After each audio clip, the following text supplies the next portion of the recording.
Para que un organismo pluricelular se desarrolle y se mantenga con eficiencia, no solo es esencial la división celular, que aumenta el número de células, sino también un proceso de muerte celular, que reduce el número de células. En el video de hoy vamos a ver diferentes mecanismos de muerte celular. Bienvenidos a una nueva edición de NutriMente. La división y la muerte celular ocurren de un modo coordinado y juntos modelan la forma de un organismo. Existen distintos mecanismos de muerte celular cuya activación depende tanto de estímulos internos como externos. Entre ellos podemos encontrar a la apoptosis, también conocida como muerte celular programada tipo 1, la necrosis, la autofagia, también conocida como muerte celular programada tipo 2, la catástrofe mitótica, la paraptosis, la piroptosis y la necroptosis. Los tres primeros son los principales mecanismos y son los que veremos más en detalle en este video. Comencemos con la apoptosis o muerte celular programada tipo 1. La apoptosis es un modo de muerte celular que ocurre en condiciones fisiológicas normales. Durante la apoptosis, las células que ya no se necesitan son eliminadas del organismo. Este fenómeno puede ocurrir durante el desarrollo embrionario normal o en otros procesos fisiológicos normales. En los vertebrados, la apoptosis controla el número de neuronas durante el desarrollo del sistema nervioso, elimina linfocitos defectuosos y da forma a los órganos en desarrollo. Por ejemplo, las células de la cola de los renacuajos se eliminan por apoptosis durante la metamorfosis. En los embriones humanos, las células que forman las membranas interdigitales se eliminan también por apoptosis durante el desarrollo temprano. Muchas de las células infectadas por virus o con mutaciones aberrantes en el ADN también son eliminadas por apoptosis, lo cual constituye un mecanismo de defensa del organismo. En la apoptosis, la célula es un participante activo de su propia muerte. Es como si fuera un suicidio celular. Este proceso es activado por diversas señales extrínsecas e intrínsecas. En respuesta a estas señales, la mayoría de las células fabrican las proteínas que causarán su propia destrucción. Esta maquinaria letal está compuesta por una familia de enzimas, las caspasas, que degradan proteínas de la lámina nuclear y del citoesqueleto, entre otras, y provocan la muerte de la célula. Las caspasas son controladas a su vez por otras proteínas que activan o suprimen su actividad, control que a su vez está modulado por factores extracelulares.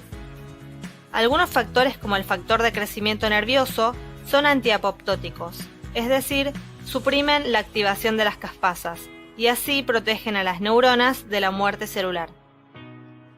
Algunos factores, como el factor de necrosis tumoral, al actuar sobre los receptores de la membrana celular, desencadenan la apoptosis porque se recluta y se activa la cascada de las caspasas.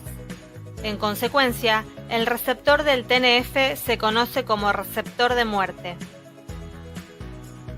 Entre los otros activadores externos de la apoptosis se encuentran el factor de crecimiento transformante beta, ciertos neurotransmisores, los radicales libres, los oxidantes y las radiaciones UV e ionizantes. Por otro lado, los activadores internos de la apoptosis comprenden los oncogenes, los supresores tumorales como P53 y los antimetabolitos privadores de nutrientes. La apoptosis también puede ser inhibida por señales de otras células y del medio circundante a través de los llamados factores de supervivencia. Entre ellos se encuentran los factores de crecimiento, las hormonas como estrógenos y andrógenos, los aminoácidos neutros, el zinc y las interacciones con proteínas de la matriz extracelular. Por otro lado, varias proteínas celulares actúan como inhibidores de las caspasas. Ahora veamos en qué consiste este mecanismo. Las células que entran en apoptosis se encogen y se separan de sus vecinas. Sus membranas se ondulan y se forman burbujas en su superficie. La cromatina se condensa y los cromosomas se fragmentan. Por último, las células se dividen en vesículas, los llamados cuerpos apoptóticos, que son engullidos por células fagocíticas. La apoptosis se caracteriza por una autodigestión controlada, que mantiene la integridad de la membrana celular.